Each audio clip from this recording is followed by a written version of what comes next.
वाशिममध्ये बांधकाम विभागातले अधिकारी दिनकर नागे यांनी बनावट पत्र बनवल्याचा धक्कादायक प्रकार समोर आलाय। सामाजिक कार्यकर्त्याच्या नावाचं बनावट पत्र बनवून वरिष्ठ कार्यालयाला पाठवलं गेलं।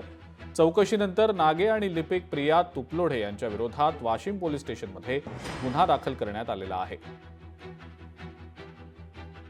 माझी पुढची मागणी आहे की त्यांना 30 जूनला ते रिटायर झालेले आहेत।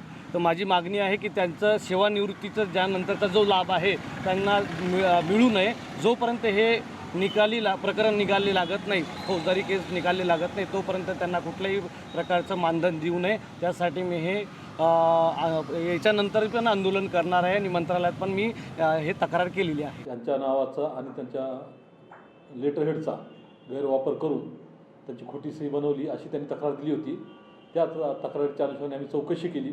चौकशीमध्ये PWDचे सेवानिवृत्त अभियंता दिनकर नागे आणि त्यांचे एक सहकारी त्याच्या कार्यालयातील यांच्याविरुद्ध पोलीस स्टेशन इथे खोटी कागदपत्र बनवणे, त्याचा वापर करणे याबद्दल गुन्हा दाखल झालेला आहे। सदर गुन्ह्याचा तपास सुरू आहे।